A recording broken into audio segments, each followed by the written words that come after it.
This show is part of the Head Stuff Podcast Network.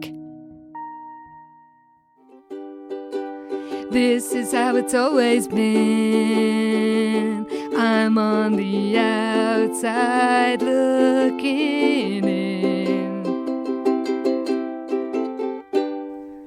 Welcome to Double Love, the podcast in which we explore the strange and terrifying world of Sweet Valley High, book by book. I'm Anna Carey. I'm Karen Moynihan. Et bienvenue! We're back! We're back! And we're en français. Oh my God. Like, what a book to come back with. This just fantastic. I love it. I'm so happy. I'm so happy to be back. It's so much more fun than I could have hoped for. Honestly. No, we've had a good run recently. That's true. And every time we come to the end of a trilogy, we're like, well, how are they going to top this? And then it's just completely insane from the get-go. And we're just delighted every time. It's like they haven't managed to let us down yet, which is probably me jinxing everything now. Oh, yeah, be careful. But since the Jeremy days. Honestly, like, that's the last real low point, I feel, isn't it? Cambecker Mountain had its moments. They made us work for it, but I feel like the Frank Cobra payoff made up for a lot. This is true. And we have had a pretty amazing one since Frank Cobra. We've had the vampire era. We had the flare. Oh my God. By the way, if you thought time had no meaning before, oh my God, it has even less meaning now. I like, do they have a time machine? Have they just given up on the concept of calendars altogether in Sweet Valley? I feel they have. They, at least in the Jeremy era, like started in the summer. I mean, whatever. And then ended at Halloween and Christmas. And Christmas, like, yeah, there was definite seasonal markers, whereas now it's just, it's summer. Oh, and it's summer again. Oh, and guess what, guys? It's summer. There's literally just been 6 books since they were in Cap Enco Mountain, and now they're on another summer adventure. But we are getting ahead of ourselves because this is Once Upon a Time. Oh, so good. Fantastic. I'm so excited. Well, we will, as is our wont, get started with tagline and blurbs. And Karen, can you share the tagline, please? I certainly can. And it is a question. A fairy tale come true? I mean, as ever. Fucking fairy tale, all right. It's got as much basis in reality and French geography. Oh my God. Amazing. I just can't wait to get into it. Well, let us begin with the full blurb. Elizabeth, I've got it wrong. See, I am quite sick at the moment. Oh. This is how devoted I am to you, listeners, that from my sickbed. Oh God. So if I start coughing, but from my sickbed, I am bringing this batshit book to you. But yes, it begins. Mm-hmm. Jessica and Elizabeth Wakefield are spending their summer as au pairs for a royal family. Mm-hmm. Don't get me started on this shit. Oh my God. By the way, you're going to be thinking, Monaco, you were wrong. Uh-huh.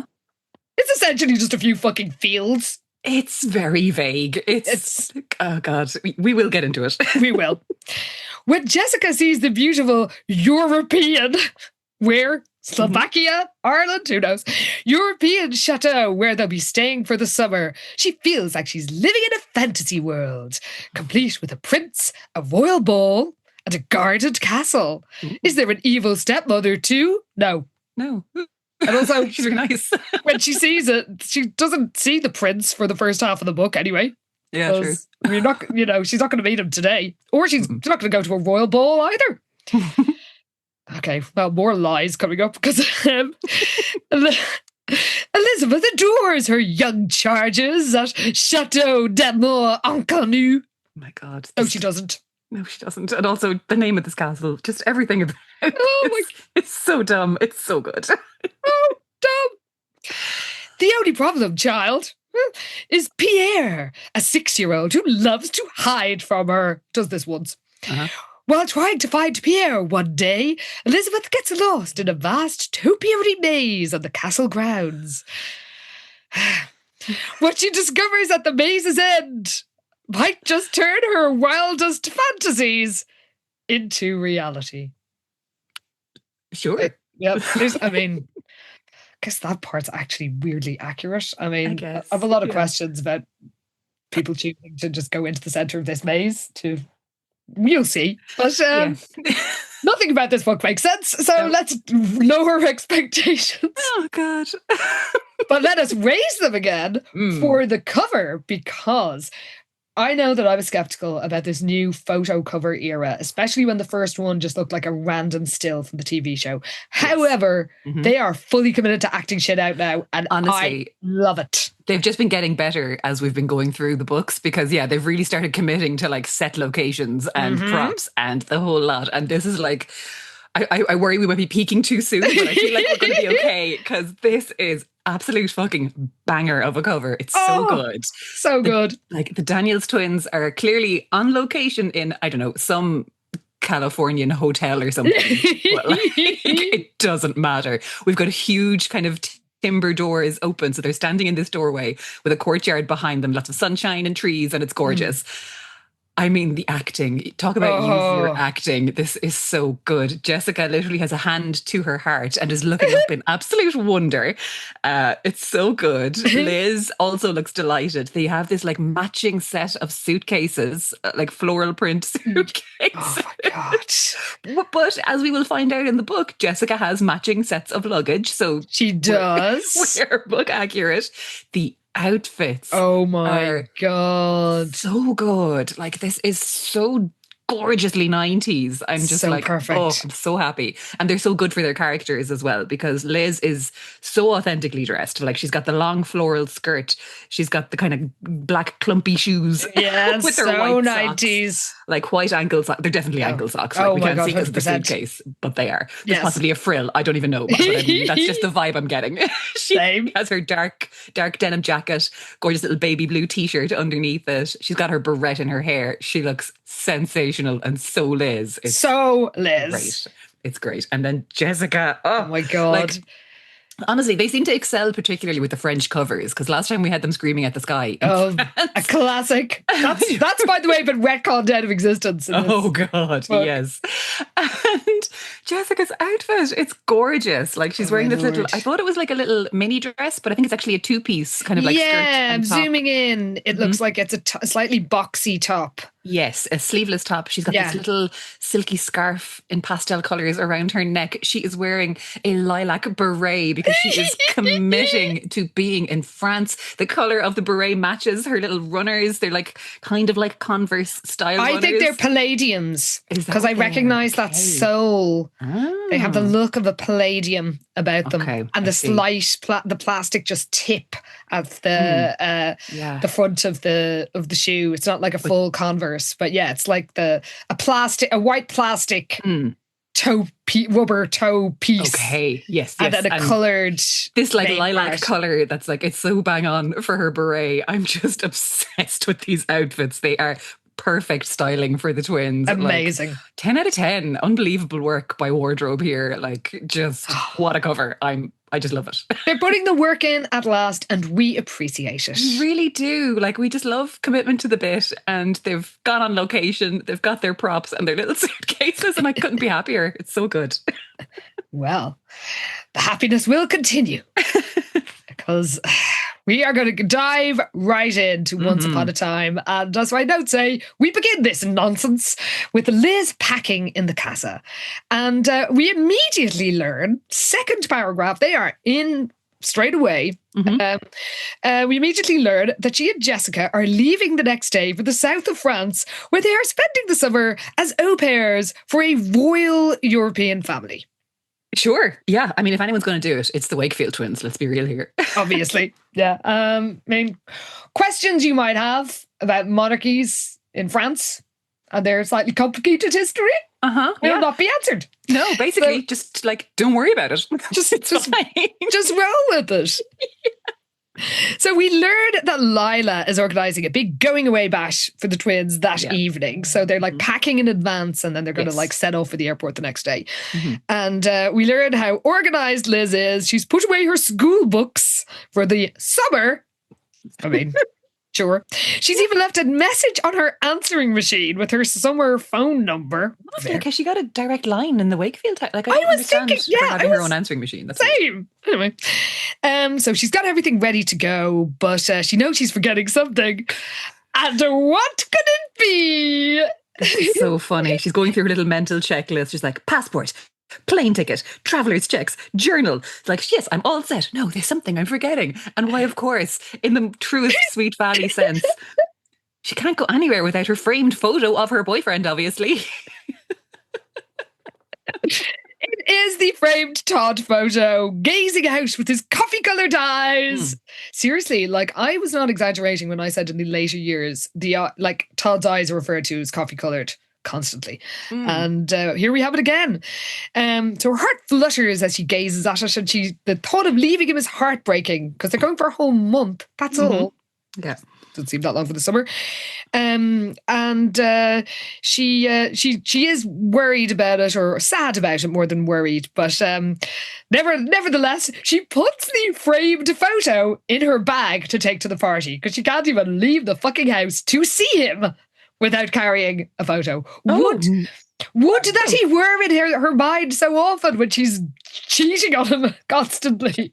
Off gallivanting. No, surely she just puts it in her suitcase rather than into her bag to go to the party. She says she slipped it at the inside pocket of her shoulder bag. But surely that's like her cabin luggage or something. Oh, maybe. I thought it was like her, like me and my Uniqlo, present bag that everyone has. Yeah, I know they're all absolutely deranged, but I feel like that's surely even a step too far, even for Sweet Valley. My standards for them or expectations are on the floor. Rock bottom. Well, she hopes that they can sneak away from the party for a little rendezvous at Miller's Point. And she's like, it's going to be a long summer, she whispered wistfully. You might wonder, why is she going?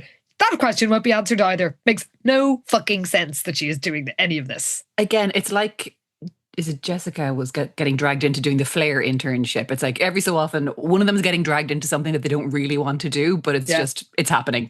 And this is quite extreme when we realise what she's giving up for it. But anyway, Jessica bounds in. Her vibe, you will describe her hair and outfit later. It is very TV Jessica. Oh, very. Like, we're very much in that era now. And yeah, the fact that it's being reflected in the books, I do like it, but I also feel like we're definitely missing the very silly 80s kind of floofy hair kind of thing. But maybe it's no harm for them to actually drag themselves into the 90s finally in 1996, you know? I guess. Well, Jessica wants to be at the party early, which surprises Liz, but it's of course because she's the guest of honour. And then she rummages through Liz's stuff and pulls out conveniently a pair of rose-tinted sunglasses and then starts singing Quand les métronnes dans ses bras, il me parle tout bas, je vois la vie en rose. Because she's obsessed with French music now. Yeah, ever since they decided they're going to France for the summer, apparently she's been exclusively listening to French music. In fairness, that is relatable. Somebody does listen to a lot of French music, but also even before I learned French, I ran a French pop club night, like playing Serge Gainsbourg and stuff. And I couldn't understand any of it then. So I can't mock her for this, I'm afraid. No, there you go. That's very like you, I'm afraid, that being into her French pop music. No. Jessica remembers that she has like 10 million bags that she's taking with her. We get a twin comparison, which goes on for quite some time. We are told that Liz hates it when her world is rocked. She is living in the wrong town. She really is. Also, what a hilarious way to put it. Yeah, she's been looking forward to a peaceful summer where she was going to work on her writing and hang out with Todd. So she's really not happy about going to France, even though you feel like this is really up her alley, like heading off to France for a month. But yeah, she's just, at the moment anyway, she's feeling very kind of like she's just been kind of strong-armed into this whole situation. Yes, because she says, she scowls and says she can't believe she let Jessica talk her into taking this job. But then we learn how she got it.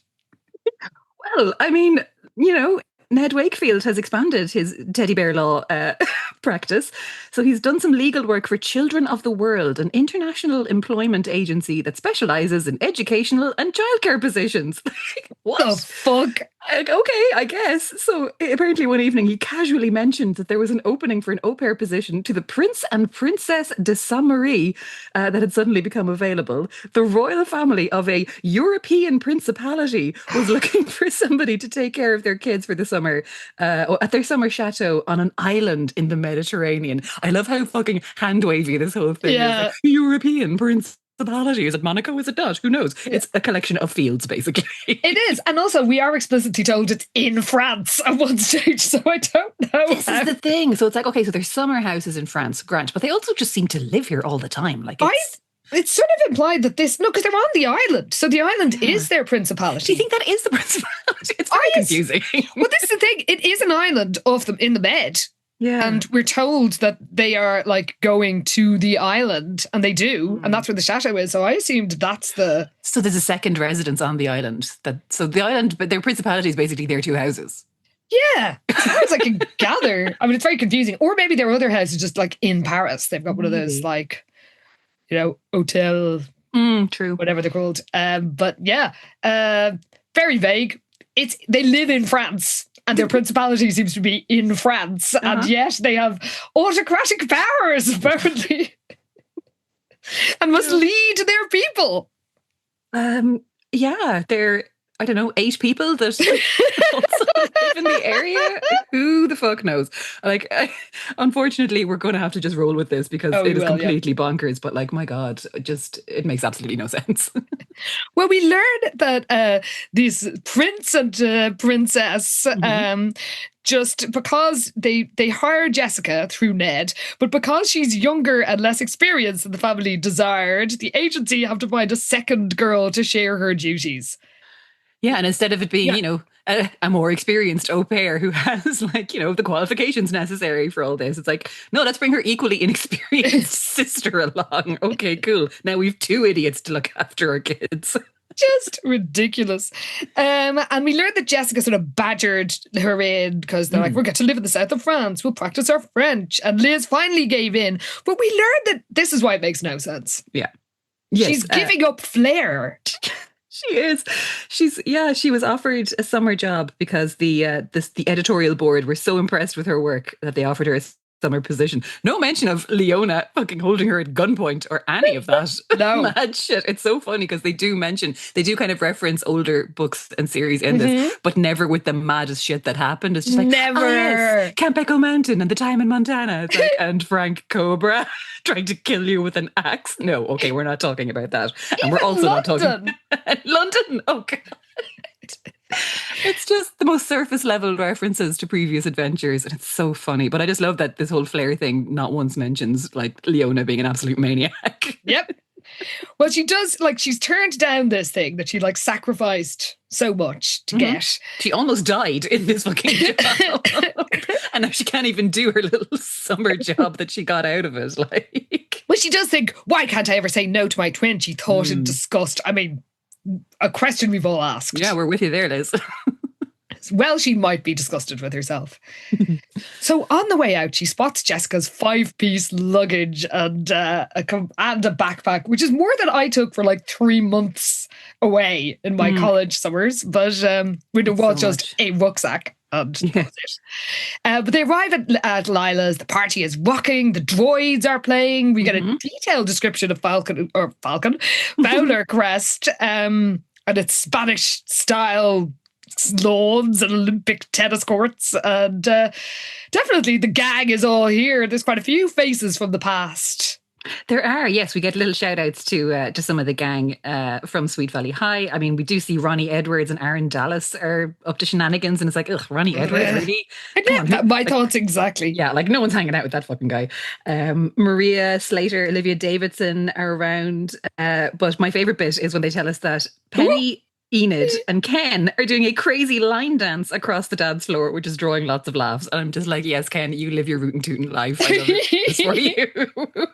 I guess his goth phase is definitely over now. I guess so. We have not seen any amount of Ken in the last couple of trilogies, I feel. Because even in the vampire one at the very start, it was like, oh, Ken's got an attitude. And then we just never saw him. And it was like, what are you talking about? He just wore a black t-shirt. Leave him alone. He turned up at Todd's gaff when he was living solo. Oh, that's true. Yeah. But very briefly. Very brief, mentions or appearances from Ken for the last while. So, and we're not going to be seeing him in the south of France anyway. So basically, enjoy the line dancing image because that's all we're getting. Sadly, yes. Yeah. Well, Winston appears. He's certainly dressed for the occasion. And he greets him with a bonsoir. And announces that he is Monsieur Egbert, and he has brought Jessica and Liz a present, but Liz has disappeared with Todd. Mm-hmm. So Winston gives the present to Jessica alone, and it's quite a gift. It's cute. It's like it's in this little box with a bow on it. Like he really went to some effort here for these ungrateful twins. Yeah. So it's a tiny pin with a little green frog on it, nestled in a bed of tissue paper. And Jessica sees this and she's like, oh, Winston, you're too much. And Winston's doing this very silly French accent the whole time he's talking to her. And he's like, it is a French frog. Jess is like, yeah, I get it. But she does thank him and say it's lovely. So she has been quite nice to him, which is actually like Jessica. Yeah. Well, before she could say any more, Dana takes to the mic and says they're going to play a new song called Solid Ice, which begins with a funky blues beat. Sure.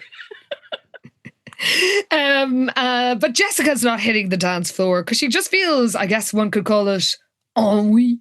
Oh my goodness, she really does. It's setting in already. Yeah, she's not really sure what's wrong with her because she knows she should be thrilled about this party and being the guest of honor, like, and all the attention. This is so her jam. But she just feels like she just wants to go. She's feeling really impatient to just get going on this French adventure. Yes. She's like, you know, everyone's come to say goodbye, but I'm ready to go. Like, I don't want to be hanging around here anymore. She just can't wait to get going and to leave, basically. Well, we cut to Liz and Todd. They're in the Spanish veranda by the pool. And Liz says, sadly, that they won't be able to spend much time at Baywater this summer. Baywater, literally never mentioned in 130 whatever books, is apparently their private haven. Yeah, this like special little deserted strand of beach that they go to often. And it's like, the fuck you do? Like, what are you talking about? At least they're out Moon Beach or something that's been established. Yeah. But no, Baywater apparently has been lurking in the background this whole time. But yeah, so Liz is just like, oh, you know, we won't get to spend much time there in our special place. And Todd is like, yeah, it's really weird. I can't believe you're going to be, you know, staring out at the Mediterranean Sea in 24 hours. And Liz is kind of feeling sad about the whole situation. She, you know, this whole au pair thing has really just made her think about Todd and how much, you know, she's going to miss him. She says she wishes she wasn't going and tells Todd that she loves him. She's getting a little bit upset and she's like, you know, look, I'm going to write to you every single day. Which she has said before and never followed through on. Oh my God. But she's like, you know, maybe we can call each other a few times too. And Todd is nodding, but he's not really looking at her and he seems to be acting kind of odd. And then she realizes he's been acting a little bit weird all evening. Yes. So when she asks him if something is wrong, she kind of makes a joke and she's like, oh, you don't have to write every day. That's, you know, every other day will do. But she's getting a bit worried because he just has this really serious look on his face. And she's like, Todd, is there something you'd like to tell me? And he says, yeah, there is. And he says, Elizabeth, we need to talk. Uh-oh. So we cut to Lila and Jessica. This is a bit of a filler scene, but we learned that, first of all, Lila is dressed absolutely fucking insanely for a teenager in the 90s. And Jessica admits that she can't wait to get out of Sweden Valley because she's, you know, just same old, same old. And Lila tells her not to get too excited about European boys because they're the same anywhere. And we learn that she is frustrated with long-distance love with Beau. Oh, no. Yeah, so we get a little recap that they met at Camp Echo Mountain. He's this cute guy from a wealthy family, but apparently his calls and letters have started to drop off and Lila's getting discouraged, which I hate because they were so good together. Agreed. She's disappointed and disillusioned with love. Aww. And Jessica says that she personally plans to fall for Prince. And Lila's like, you're going to be a fucking babysitter. This is not going to be glamorous. But Jessica is convinced. She can feel it in her bones. Well, then, it's going to be a summer she'll never forget. And aren't they all? So many of them in the same year. Well, oh my God, I love this scene. So good. So we cut back to Liz and Todd. And Todd is all awkward. He's like, I've been thinking. And his voice keeps trailing off. And Liz is like, okay, I'm getting a bit scared now. And then he finally reminds her of how badly they have fared in previous attempts at long-distance love. Oh my God. Like Todd is so 100% in the right here. This is the So thing. right. Oh my God. He's like, we know from past experience, long distance relationships are hard to maintain. And Liz is kind of relieved by this because she's expecting some kind of horrible news, which is like, oh, he's just nervous about being apart as well. And then, we get a little recap that when Todd moved away to Vermont, Liz got involved with Ken and it was a whole secret thing until eventually he found out and was devastated. But he forgave her and their relationship was stronger than ever. And Liz is like, oh, but it's not really long distance. It's just for the summer. Todd is like, quite rightly, well, so is Camp Echo Mountain. Yes. Because, of course, Liz had her little fling with Joey Mason. And Liz is like, oh, that was different. But she knows she's talking shit. And Todd is like, yeah, if anything, this is worse. You're going to be on the other side of the world meeting all kinds of exotic guys. And Liz is like, oh, I knew Joey Mason would come back to haunt me. But she says, Todd, I promise I would never cheat on you again. Again! Not even a mention of Luke or Bruce. Like, she has cheated on him so many times. And like, poor Todd has clearly just had enough at this point. Because he's just like, oh, I know that you wouldn't. And she's like, no, you don't. You don't trust me anymore. And he's like, no, I do trust you. I mean, okay, Todd. But he says, I don't think it's fair to you. You should be able to go out with anyone you want while you're in France. So then she kind of turns this around on him and she's like, oh, since when are you so concerned about, having freedom? I suppose you want to go dating some girls. And he kind of shrugs non-committally. He's like, I wouldn't say I'm mad to go out dating other girls, but I do think we should let each other loose for the summer. And this is so sensible and so mature because poor Todd is trying to protect his fucking sanity so he doesn't have to spend the whole month that she's away thinking, oh God, who is she shifting now? Which she 100% will be. Because she will, because we know what she's like. He knows what she's like. But Liz is so shocked and devastated that he had the nerve to say this to her when, like, with all our previous context, this is completely the right thing to do. He's like, look, I'm cutting you loose for the summer. Yeah. Just go enjoy yourself. You don't have to feel guilty and we'll figure it out when you're back. He basically says we can reevaluate our relationship at the end of the summer. And she is so disgusted by this. But Todd is being so mature. And I'm like, good for you, Todd. Protect your peace. Try and stay sane for the summer. Don't drive yourself crazy over this girl who constantly cheats on you. Constantly. But she gets all bitchy and she's like, well, maybe I won't come back. And he's like, well, if you don't, you don't. Like, which I love. Hilarious. And the thing is, I feel like if you were to read this book without any of the previous context, you'd be like, oh my God, what's this guy's problem? But like, no, Todd is absolutely in the right here. She has cheated on him so many times. Like so many times. Literally. Actually, she's done that multiple times. Sarog, Joey. Yep. Mm-hmm. Good God. Yeah. So she runs away crying and says he can have all the freedom he wants forever. Yeah. And he chases her out to her car, but then she drives away crying. And that's it for Todd. That's it. I guess that's also a wrap on Jessica's lift home. So I guess she just has to figure her own thing out after this. Oh, well.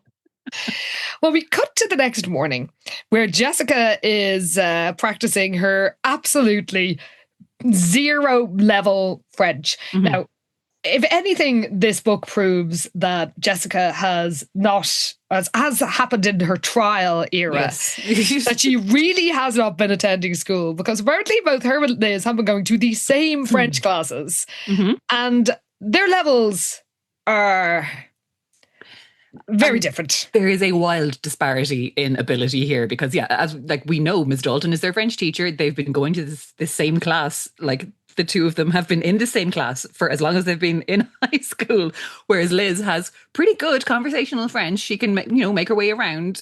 She has better. She can understand conversations, which is actually, as somebody who has decent German and decent French, to understand a random conversation out of context. That's very by native speakers who speak very fast. Very quickly, is, and you've allegedly never been to France before, is incredibly impressive. It is. And I know I've got a language degree and I couldn't have done this when I was 16 in German. But she's perfectly fluent. Jessica, as we learned, doesn't know numbers.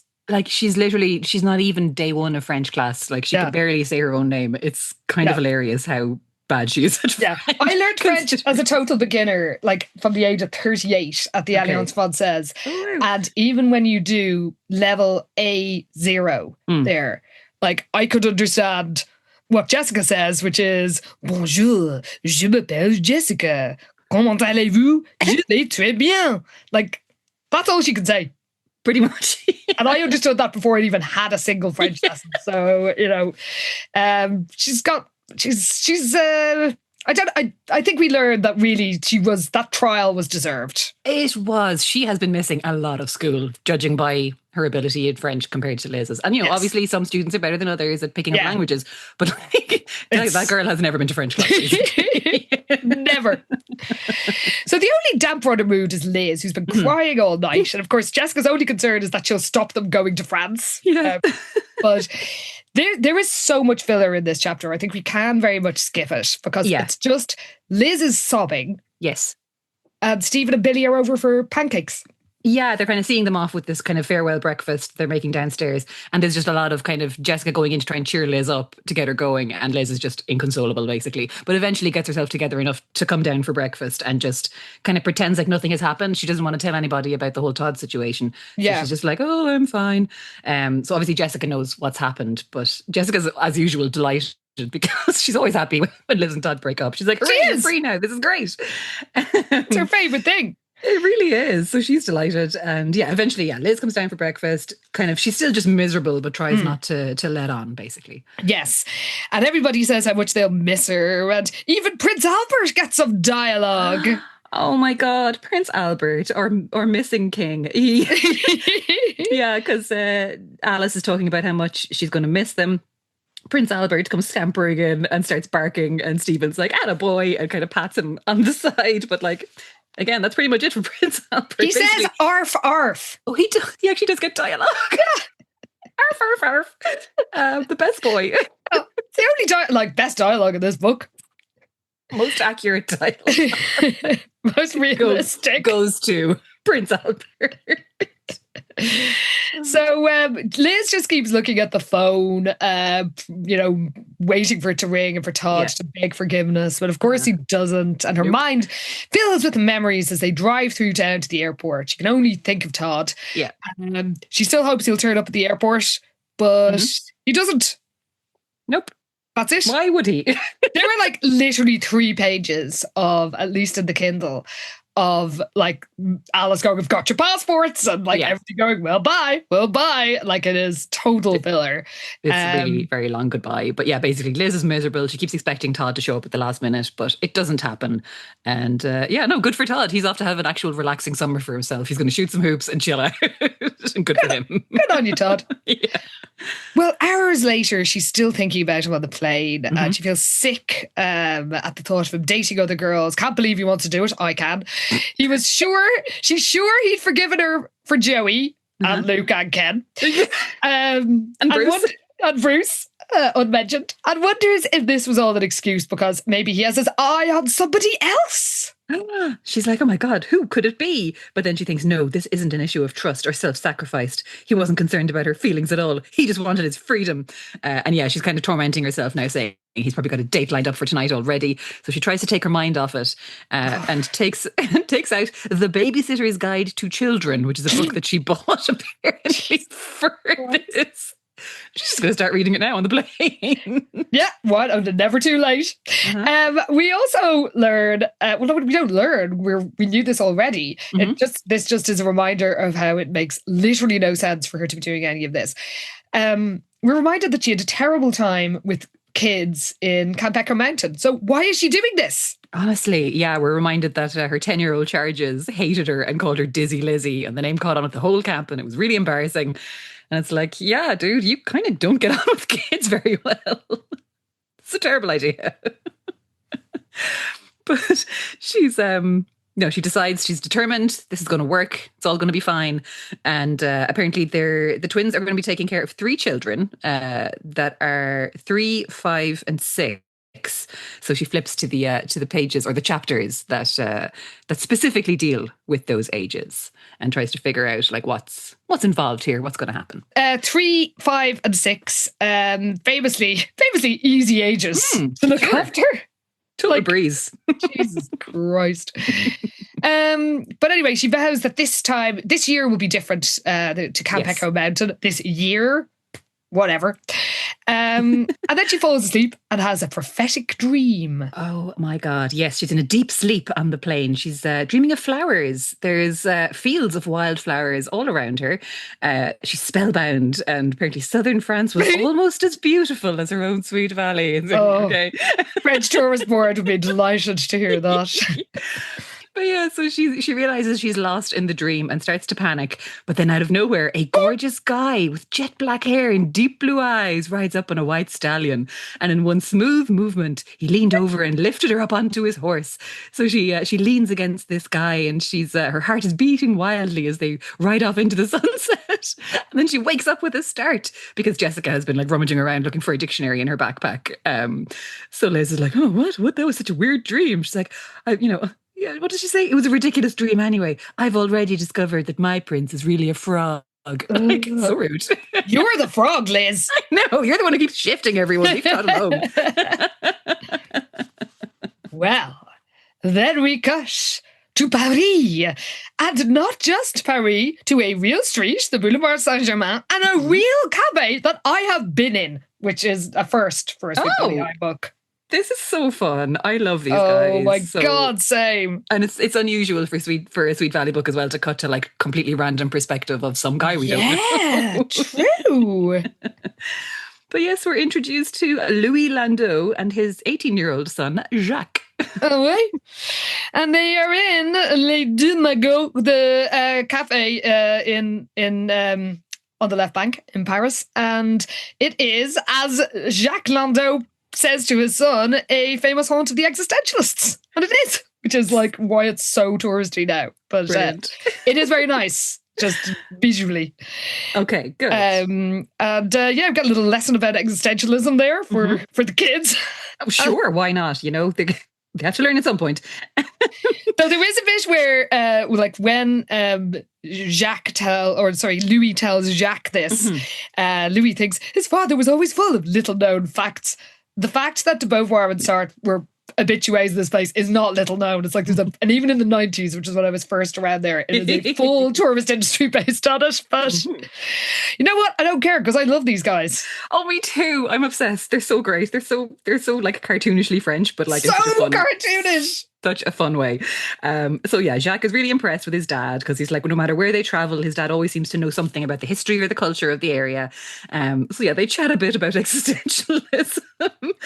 And Jacques can see like this glint in his dad's eyes. And we learn that Louis Landau is a man of action. For him, life had two purposes, finances and women. And he spent most of his time chasing after one or the other. So his dad starts flirting with this blonde woman beside them. And she's all like, oh, he's such a catch. But he chats her up a bit. She kind of giggles and then like waves him away. But basically his dad is very charming. Just a great guy. Love Louis, love Jacques. He's charming despite being very elderly in his 50s.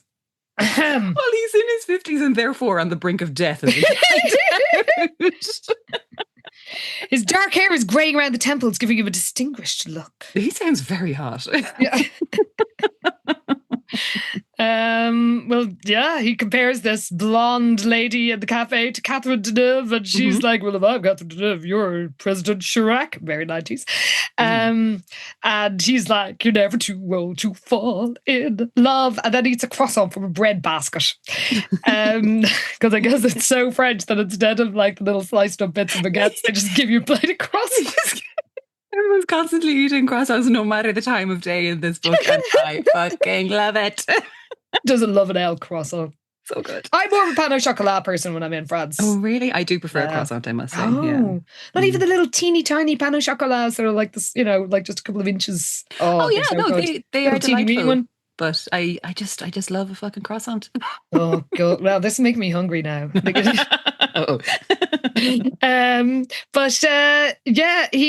Jacques thinks that his dad is full of bravado and charm, but he's still pining for one woman, Jacques' dead mother. Oh God, yeah. So Jacques barely remembers her because he was only little when she passed away. But he has this vague memory of a tall, graceful blonde woman with a charming smile, and Louis never been able to replace her. So Jacques still holds out this hope that his dad will fall in love again and settle down with somebody else. And Louis then gets this like fit of coughing because he's On the old croissant. he's old and infirm and basically hanging by a thread. Oh now that fuck! he's I'm having a fit of coughing, and I'm in my 50s. you and Louis are kindred spirits. I don't even need a croissant. I've just got a chest infection. Oh no. And so it begins, my decrepit age. The decline. I'm gonna have to stop my charming road traveling ways. You have to pack in that roguish behaviour, flirting with random women in cafes. It's time to settle down, Anna. God damn it. Well, this is the thing that Jacques worried about because he knows they can't keep up this lifestyle forever. And the doctor has warned Louis that they need to take it easy, but he just wants to go back on the road. And Jacques vows to help his dad settle down and thinks that he, quote, can't handle another long European winter. What? That's European winter is delightful. They are literally in France. South of France. They're in Paris now, but they're going to the south of France. Going to the south of France. And it is summertime now, obviously, but a long European winter. It makes it sound incredibly dreary, but like we're the Russian steppes or something. They're going to Marseille. Marseille's not that cold in winter. No, it's quite funny that they're like, these long winters are going to see him off altogether, and it's like just chill in the south of France, like you're gonna do. It's fine. People outside in light jackets. Apparently he needs a nice house and a cook. Okay, some of us managed to survive our 50s without a cook and some staff. Yeah, because these guys are they seem to be just this pair of guys on the road hopping from one town to the next. Jacques has this kind of fantasy for his dad that they'll get a dog and a handyman to keep up the place and a cook. This is just hilarious because it seems like it's just the two of them, but now suddenly they're going to have staff. Yes. And they eventually settle down to retire. But Jacques is like, how am I going to manage all this? So he's just kind of worried about his dad, basically. But he's a decent guy, and his dad is this old charming cad, basically. Exactly, and he wonders how will he manage it all. Mm-hmm. Well, we cut to another part of Paris. The girls are in some unnamed train station, just the crowded Paris train station. Yeah. And it's early Sunday morning, because I guess it was a red-eye flight. And they're making their way through, and Liz can somehow make out quite complicated announcements over a tannoy. Yeah, fair play to her. Liz I can't do that in English half the time. No, oh my God, an announcement in Irish Rail. It's like, and it's like, okay, I guess we're just going to hope for the best. But she's got it all figured out. Because it's telling you not to laisser your bagage sans surveillance. And when she says this to Jess, translates it to Jessica, she says, I guess it's a precaution against terrorist bombs. Now, that was standard in Europe, all over Europe in the 90s, but was it not in America? Because those, I just feel like we've been listening to those announcements for a very long time. Yeah, that's true. And it's sort of implied here that this is like it's unusual, strange foreign thing. Yeah. Did you have unattended package announcements in the US and North America in the 90s? In the 90s, there surely were. I think so. But anyway, Jessica doesn't care about that. She just wants to get their train down to wherever they're going. It's a train to Nice, actually, we learned. Oh, it is, you're right. Yeah, I was like, undisclosed location. Yeah. But no, I guess the island is the undisclosed location, really, because who the fuck knows where that is? Oh, God, yeah. So, by the way, there's a bit where they say that they got a cab to the train station. Now, assuming they flew into Charles de Gaulle, there's a train station there. Yeah. You get the train to wherever you're going in France from there. But Jessica is confused because everything's in French. Only hitting her now, apparently. Basically, yeah. There's a whole load of chat about the different types of trains and the TGV and it just goes on for a bit. But basically, Jessica's kind of overwhelmed and a bit bamboozled and just kind of wants to get going. But there's a change to where the platform that their train is leaving from, which Liz manages to catch. So they have to kind of scamper along to this other platform. This is where we learned that Jessica doesn't know numbers. Because they say it's the train 98, which does mean 98. Yeah. And Jessica has never heard of it because she's like, she didn't say 98. And Liz is like, yes, you did. 4 times 20 plus 18, 98. I will agree that French numbers making you do maths is insane. That seems unfair. Yeah, I hate doing maths. So it's like, why are you making me do that? I know. It is confusing. However, Jessica has done French for quite some time. And again, as somebody who learned French from scratch as an adult, you learn that one quite quickly. Yeah, the numbers come up very early, to be fair. She's like, what is this?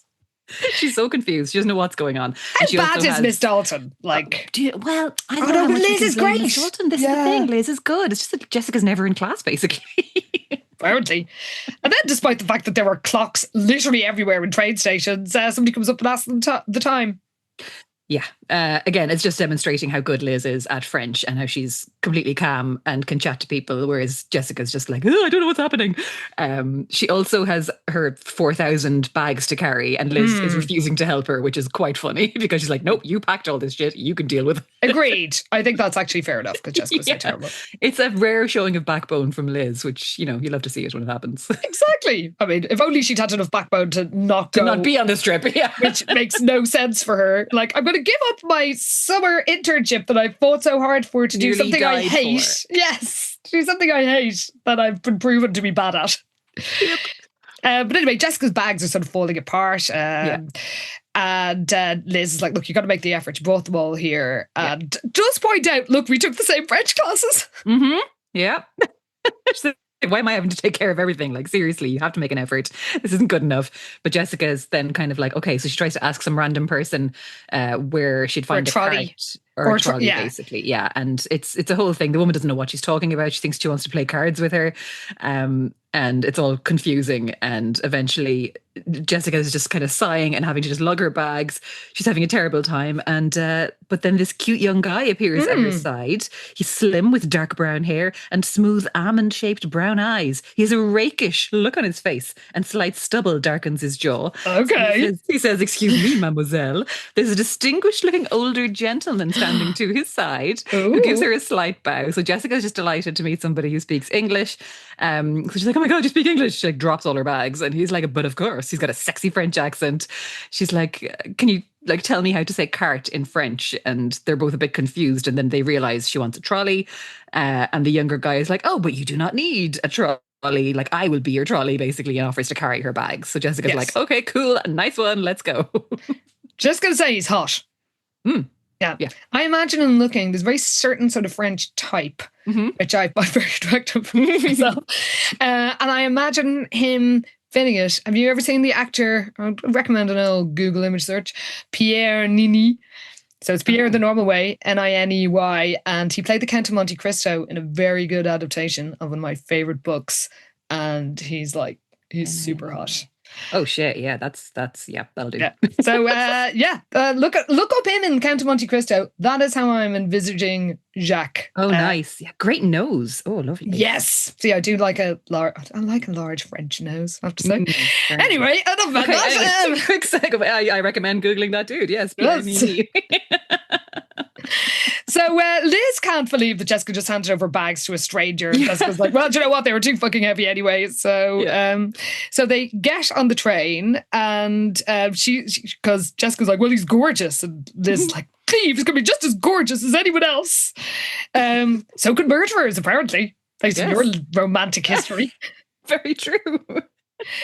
But Liz is all self-righteous and is like, oh, we came to France to look after children and Jessica's not showing much responsibility. It's like, fuck off. Oh, she's such tough going sometimes.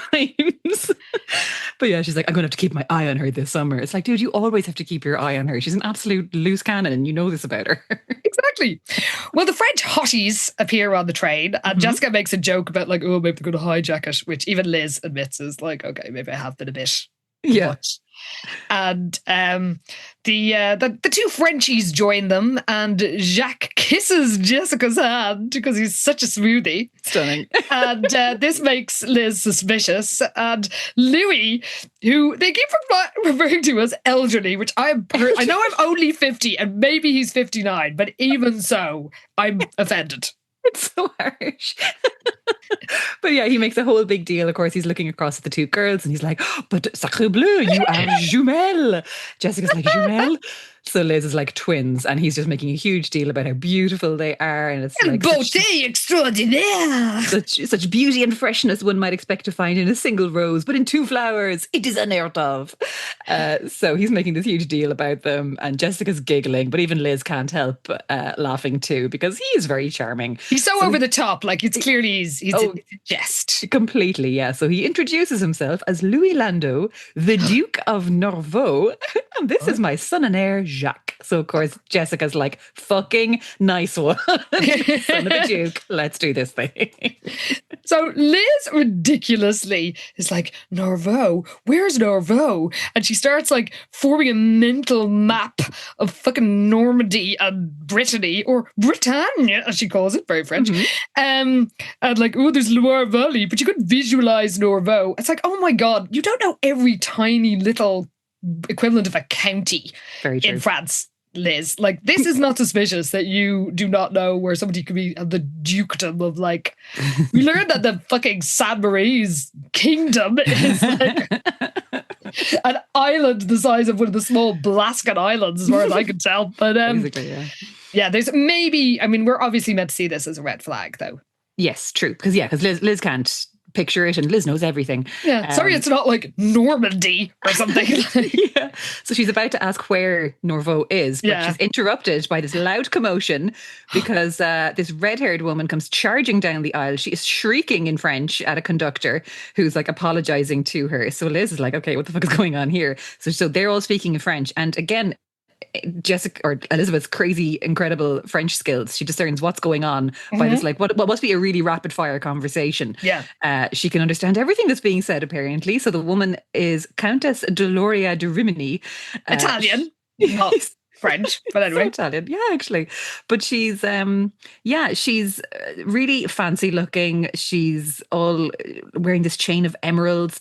Now, she's kind of a heavy woman, so of course this book makes every fucking jab possible at her, which is so unnecessary. Yeah. And many other things too. But basically she's got this real attitude, expects everyone to worship her clearly by the gauge of her. This tall girl comes up behind her. She's got a pointy, angular face and luminous green eyes and the same red hair. So she's clearly this woman's daughter. They look very alike, down to the grumpy scowls on their faces. So anyway, this woman is barking at this poor conductor. Her daughter Antonia and her should be in first class, apparently, but there's no spaces left in first class. So this poor guy is just like, there's nothing we can do. There's no more seats. There's been some kind of mix-up. So they have to sit in second class, and they are absolutely scandalized by this turn of events and being really rude and horrible about it. Appalled.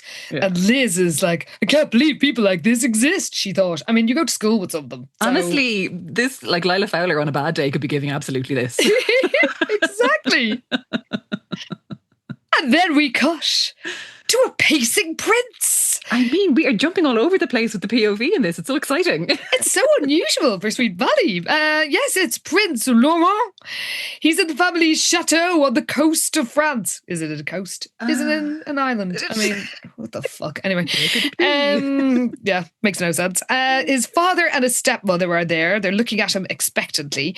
Apparently his father, Nicolas de Saint-Marie's dignified face is wrinkled in concern, and his beautiful, kind stepmother, Catherine, is also clearly, worried about him. Yeah. And he almost wishes that they weren't so nice and considerate, but because he, would make it easier to defy them. Yes. And we learn that he's trapped by his royal role. Yeah. So his father nods. He's very understanding. He says, yes, that's not unusual. Every young man your age goes through this phase. And Laurent is like, oh, this isn't a phase. This is my life. And I'm serious about it. And he says, I don't think it's just a phase. But his dad is very like, his twinkly eyes, and claps him on the shoulder and says, yes, believe me, I went through the same thing when I was your age. Ugh. And Laurent is quite taken aback by this. He's never heard anything about this before. So his dad reveals that when he was 18, he was a bit of a renegade. And Laurent just can't picture this at all because his dad is so like conservative and, this clean cut, like man in his gold tie clip. Yes. Can't picture him being this renegade at all. So Catherine is like, oh, I think you've shocked him, Nicolas. And they explain basically that when it was his dad's time to take the throne, now he's still prince Nicolas, though. Well, I So think that's the same as Monaco, because it's a principality, so they don't have a king. Gotcha. Yeah. Okay. It's just a prince. So it's like Princess Grace. Yes. Oh, of course. Yeah. It's just, okay. So yeah. So it's Monaco, but it's not really Monaco, but also it's on the coast of France. Yeah, except it's on a little island, except nobody seems to live there. I mean, what's happening? But yeah, so his dad. It's so fucking conservative, by the way, this book. Like, it's ridiculous. In the most old school possible, like in a literal royalist sense. Oh, yes. So, yeah, apparently when it was his dad's time to take the throne, he refused it. And Laurent has to sit down when he hears this. He can't believe it. And his dad is like, oh, everybody's fantasy of revolution and equality. Oh, no. I imagine. And he's just so shocked by this news. He can't believe he's never heard any of this and never dreamed it would be possible. So, the stepmother explains that the dad refused his title, created this big scandal, and apparently he organized a bit of a revolution among the youth of the area. What area? It's so vague. So apparently he and Catherine were friends at the time, and she was an active member in this youth group back in the 70s. And it was the sort of thing to do then, apparently. But yeah, Laurent just can't believe any of this that he's hearing. And he asks what his grandfather did about it, and his dad is like, oh, he did nothing. He told me to go right ahead and make a revolution. And his dad is like, and it was a complete failure. We ended up with the same sort of unjust system as we'd had before, except that it was even more chaotic and less functional. Because it's better to be ruled over by some random fucking prince. Get out of here. No democracy. Also, they keep saying it's in the south of France. France is a republic. It has been for quite some time. I'm very confused by this whole principality island, but also it's the summer house. I don't know what's happening. Absolutely fucking ridiculous. Because we are told explicitly their principality is an island off the Mediterranean. So, and then they go and they're staying in an island off the Mediterranean. So I'm guessing this is it. But I guess they are beyond the laws of France. And so apparently this revolution, whatever, kind of failed. Oh my God. And eventually he took his rightful place as head of our principality and married Laurent's mother, Marianne. So Laurent is completely shocked by this whole thing. He also didn't realize that his father and Catherine knew each other before he married Marianne. What sort of relationship do they have that he doesn't know how his stepmother... It's like, did you never ask them a single question? Like, what's going on? Especially as only like 5 people seem to live in this place. There's literally no one else on this fucking island. But yeah, so he just can't believe he never knew this. And he's also just kind of shocked that this conversation has gone this way, basically, because I guess he was expecting some kind of resistance against this kind of rebellion that he has this idea of. But he seems to be getting his father's blessing to kind of go off and do whatever, basically. But his dad I do says, hate this. Yeah. Oh, sorry. Yeah, same. I just hate this bit where he's like, maybe his father was more complicated than he realised, and maybe there was more to their traditions than Laurent understood. There is nothing. No, there isn't. It's just exactly rich people living in a castle. Yeah, exactly. And not wanting to share the wealth. So he's just completely confused at the whole direction this conversation took.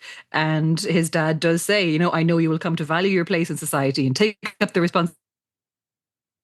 Basically, his dad isn't worried. He's like, yeah, go off and do your thing, but like you'll come around eventually, just like I did. It's basically his take on it. So again, Laurent is just like, what the fuck is going on? And kind of wishes they had been cross with him or something, so he could at least feel like he's rebelling. But instead, he's just kind of had this very reasonable conversation with his parents, and he's like, oh, it kind of took the wind out of his sails a bit, I think. We're told he had the choice between hurting himself or hurting his father, and destroying a long legacy of tradition and honour as well. Burn it to the ground. Fuck it all. God, this weird romanticization of like feudalism is just so gross. No, thank you. Guillotine, motherfuckers. Where's the portable guillotine from Lila's ancestors? Surely it's still trundling around the countryside somewhere on tour. Just wheel it out there. I love it.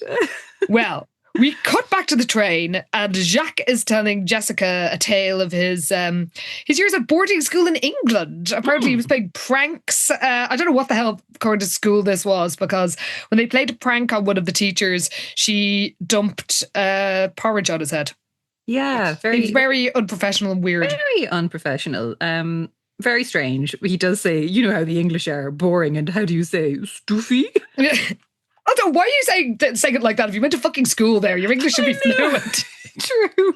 But Jessica's charmed by all of Oh, this. yes. And his dad is having a great laugh with him because he's like, oh, she's never going to fall for you now. This is not how you win the heart of a beautiful girl. You have to tell her stories of heroic deeds, not embarrassing moments. So like they're having this whole kind of, Yes. they're doing this whole bit basically with Jessica. She's delighted and charmed by this whole thing and having a lovely time basically chatting to them. Yeah. And she really fancies Jacques, which is very understandable because he's hot. Yeah, exactly. So they're bantering around. Louis does a card trick and is like, oh, you know, I've got the Queen of Hearts, and then pulls it out of Jacques' sleeve and is like, oh, are you trying to steal a heart? And Jacques nods, and Jessica's like, oh, you know, this is obviously like a bit that they do, but like it's really cute, and she loves Jacques' French accent, the way his brown eyes twinkle with humour, and he's also a duke to be. Yes. So she wonders, is it possible? My first day in France, and already I seem to be falling in love. Sure, it's very possible. Every guy she sees is the hottest guy she's ever seen. Let's not forget. I mean, continuing the tradition. There's a lot of hot men in France, though. Do you remember the first time I was ever in Paris and I was like 23 and I skived off a press trip to Disneyland because I didn't want to go to Disneyland, but I did want to go to Paris. And I was sitting at a cafe outside the Sorbonne and I remember thinking, I have never seen so many good looking men in my life. So, you know, I can't judge her for this. No, they're very hot people. What can you do? Exactly.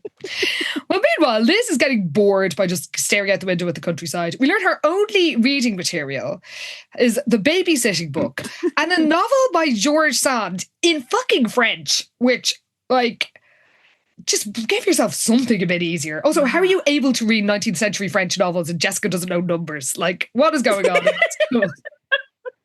Bizarre. The disparity between these two is hilarious in this book.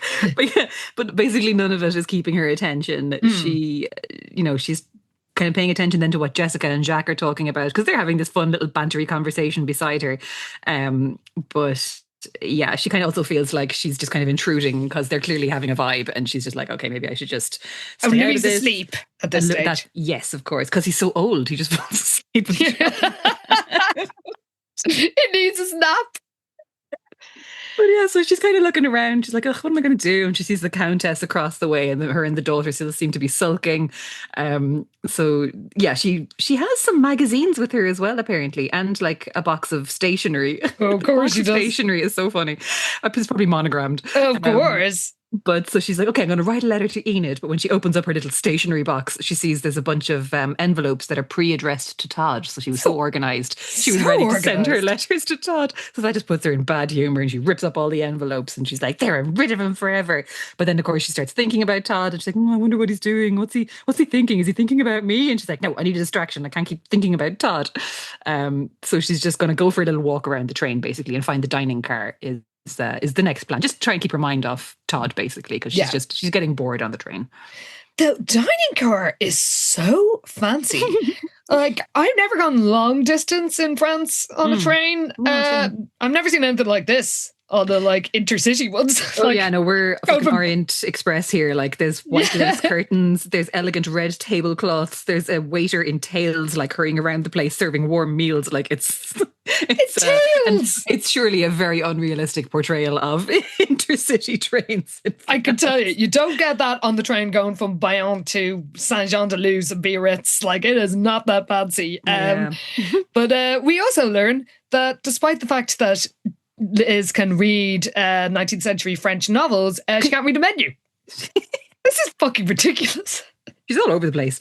So she's trying to figure out what she wants. She orders a cheese sandwich. It's the only thing she can understand. Yeah, that's very true. Only make out a couple of the items, we're told. So she's like, un sandwich au fromage. And it sounds pretty good. Do you know, it really does. That's the thing. Even just like a cheese sandwich, like, is like, okay, that's fine. But like in France, that's going to be the best fucking sandwich you've ever had. Yeah. You know what? They just give you like a mini baguette and it's just full of stuff and it doesn't even it doesn't have too many things. No. It's always incredibly delicious. And the bread is always fucking top notch as well. Oh. God, I really am getting hungry now. It's only 10 past 11 in the morning. We've done it all wrong. We need to have croissants for the next part of this book. Oh my God, that'll be part 2. Get a baguette everywhere. Yes. Yeah, my keyboard is wrecked. Well, she eats her baguette filled with Gruyere cheese, lettuce, and tomatoes. Yum, yum, yum. Oh, it's Vent Franc. God, remember the Franks, yeah. And remember, it was always, you roughly divided it by 10 to work out the Irish equivalent. And the little centimes, if any of you were in France before the euro came in, the like equivalent of a penny was like the cutest little thing ever. So tiny. So tiny. And it had like this joined up writing, which is you sometimes see in like French shop fronts and stuff. And it was seriously, second Google search after Pierre Nini centime coin. Just the cutest little coin that you'll ever see. Yeah. So yeah, after this blast from the past, Liz returns to her carriage feeling more alone than ever. And insanely, this is bizarre behaviour. She decides to force her company on the obnoxious toffs. And the Countess and her, like, I don't know how she thought this conversation was going to go, but she basically just like plonks herself down on the seats beside them because she's like, oh, you know, maybe they're not as cranky as they seemed. And she's just like, so what's your destination? And the Countess just glares at her and she's like, excuse me? And Liz is just like, oh, I was just wondering where you're travelling. My sister and I have never been to France before. Excuse me. What?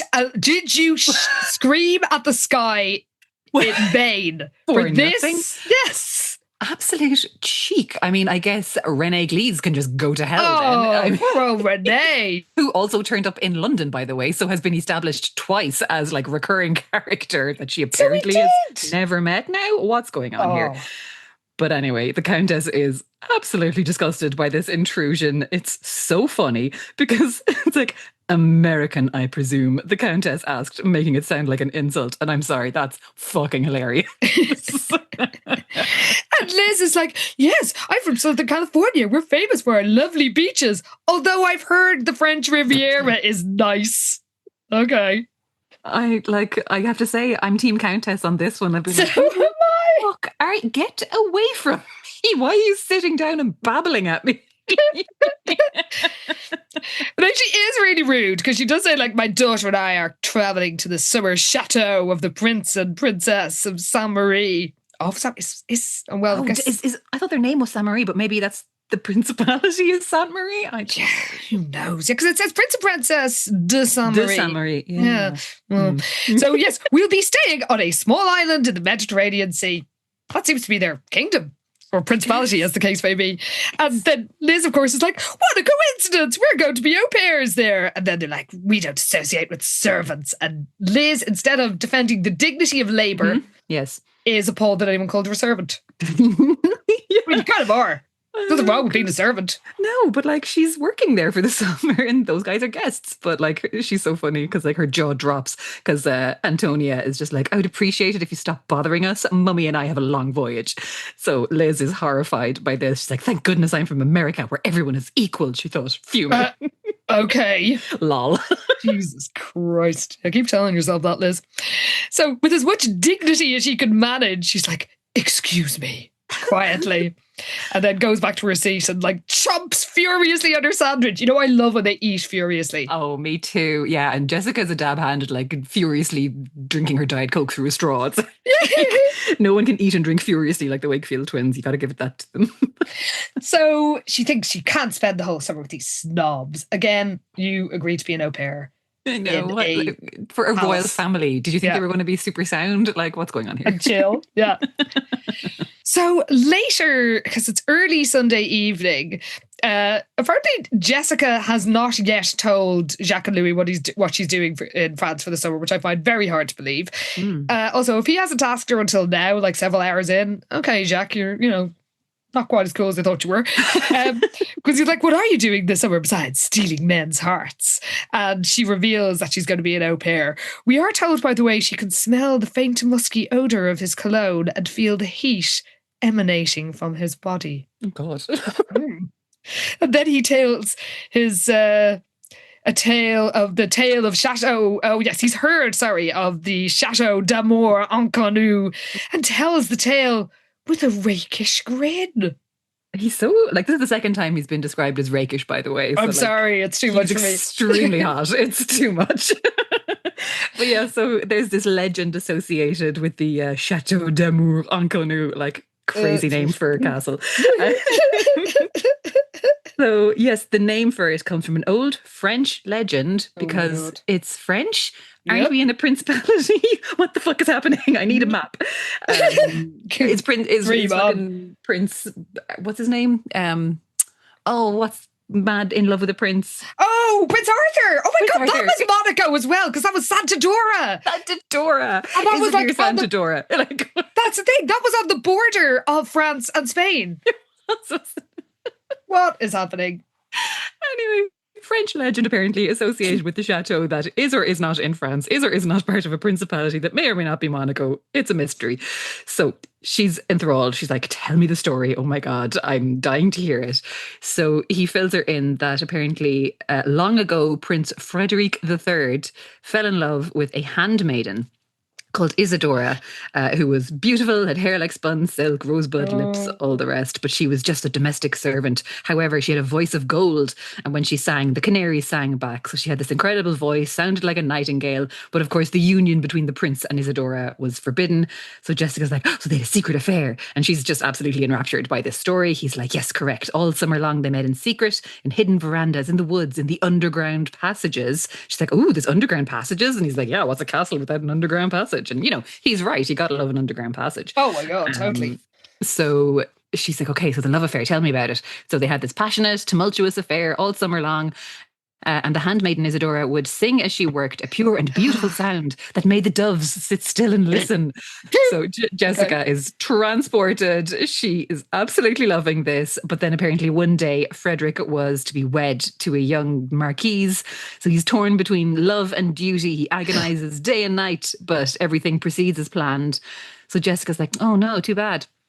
But there's more, because on the day of the wedding, which is held outside in the royal gardens, the handmaiden ran into the forest. From deep in the woods came the low, mournful crooning of a sorrowful bird. So Frederick runs after this sound into the woods, and Jessica's like, oh, so they lived happily ever after. And he's like, no, this is a tragedy, because apparently Frederick searched the woods inside and out, but Belle Isadora was nowhere to be seen.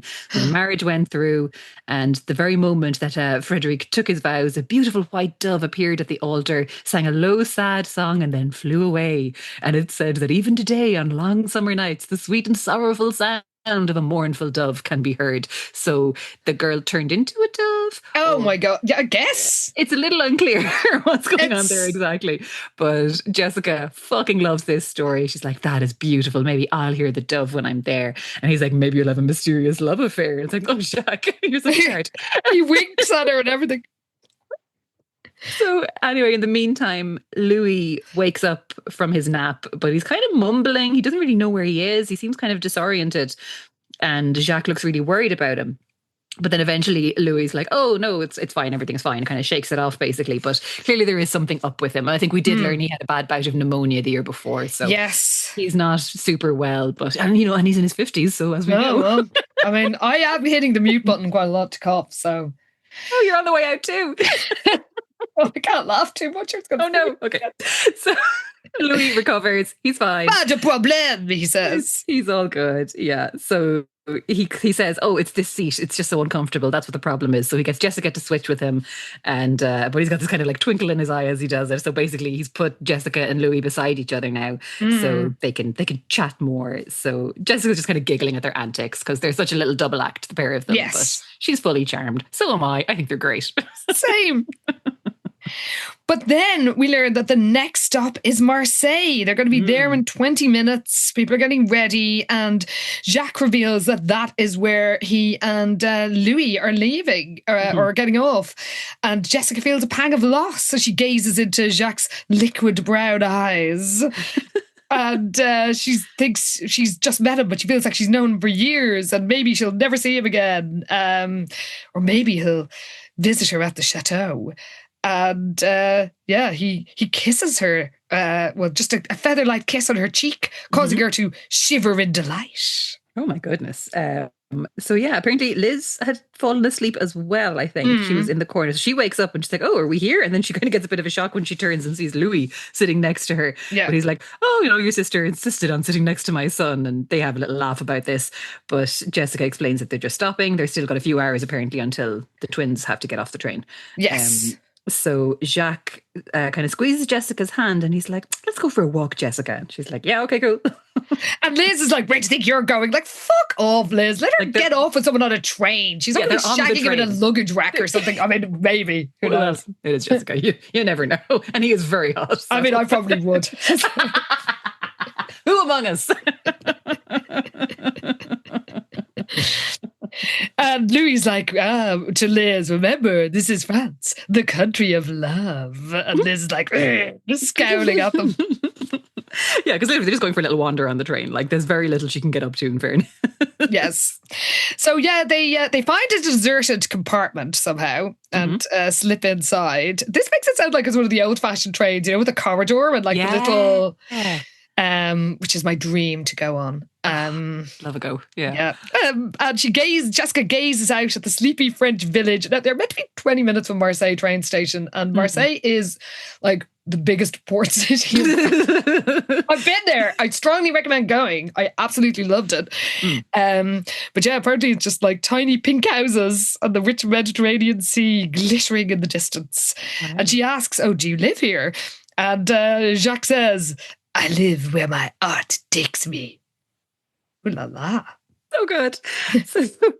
So Jessica's quite sad that he has to go soon. And Jacques says that she's the most fascinating girl he's ever met. She has that certain je ne sais quoi. Jessica obviously is fucking thrilled, but she also realizes this is kind of how Lila was carrying on when she met Beau first, because she kept talking in random French phrases and talking about how cultured and romantic and wonderful the French were. And Jessica thought it was all ridiculous, but now that it's kind of happening to her, she's like, no, okay, this is incredible. This is so romantic. French guys are the best. But then she does think, this is a romantic interlude. She might never see him again. But then he literally says, can I see you again? And says he'll come and see her at the Chateau as soon as he can. So she's like... thinking this summer is going to be the best one ever because she's going to be living with royalty. Keeps forgetting she's actually going to be working anyway. For them. Yeah. But she's going to receive a visit from the son of a duke. Yeah, because the whole time I'm like, it's quite ridiculous for her to expect him to turn up at the chateau. But as far as she's concerned, he's the son of a duke, so why wouldn't they all be visiting each other? Like, that does make sense in fairness. Tops, yeah. They all know each other. They all stick together. But so the train starts to slow down. People are kind of getting up and getting their bags. So Jacques is like, no, I have to go. But he's like, look, before I go, I'd like to give you something. So he pulls this red box out of his pocket and hands it to her. And when Jessica opens it, there's this massive emerald pendant in the box. Oh my God, yes. And she's like, what the fuck? I can't take this. And she's like, he says, no, don't worry. It's not real. It's just a great copy. But, my feelings for you are real. And she's incredibly touched and thinks the sentiment is even more beautiful than the stone. And he says he'll replace the fake jewel with the real thing. And she says it wouldn't have as much meaning as this. So he's like, so you do feel something for me after all. And then they kiss. Like Jessica has never kissed anyone before. Okay. Debatable. But still, it does sound like a very nice kiss. Like, it's a very cute... it's romantic. Thing. Her and Jacques, it's very sweet. It's lovely. And this little deserted compartment, it is very romantic. He's too good for her though. Yeah, totally. Well, so then he has to leave. The train comes to a grinding halt and he says, until we meet again, kisses her tenderly one last time and slips away. Oh my God, he's gone. And Jessica savours the moment. When we cut to Prince Laurent on his trusty steed, Pardon, he's galloping around the tiny island for hours. I guess in a circle, I don't know. Go, Pardon! He urges his steed, and the horse whinnies and charges through the lush landscape. And apparently he spent all his childhood days out in the Chateau meadows, riding his horse, practicing his fencing, because he's like from the 19th century. Why did he go to college? I don't know. He's the man in the Iron Mask. Who knows what's happening? He should be in what's it called? Sciences Po, like the really elite university that all the presidents go to. Okay. Or at least the Sorbonne or somewhere. But anyway, totally. No, he's just galloping around an old Pardon. I guess it's summertime. Well, that's true. But there's also no mention of him going back to college or going to school. It's like, go to school. Well, apparently the old stone castle is shrouded in mystery, and the legends only add to its allure. And yes, apparently he's always dreamed of meeting a young girl with spun gold hair and the voice of a lark. Okay. Yes, but unlike Frederique in the tale, Laurent wasn't going to let her fly away whenever he finds her. But now his innocence is gone because he has to face reality. So he goes into a dense forest. What is the landscape of this place? Baffling. Totally baffling. Like, it's meant to be in the Mediterranean, which is quite hot and, Yeah, you're not going to have like lush forests. Like, it's going to be, as you say, unlikely. Yeah. Like the landscape around Marseille is astonishingly beautiful, but it is what you think of as the Mediterranean. Like, it's not, the Loire Valley or whatever. But he takes Pardillon into the forest and then falls asleep. Has a dream about going to a ball. Mm-hmm. And Yes. even though he's attended countless balls, this is special. And then, what should he see? Well, suddenly his eyes met those of a girl across the room.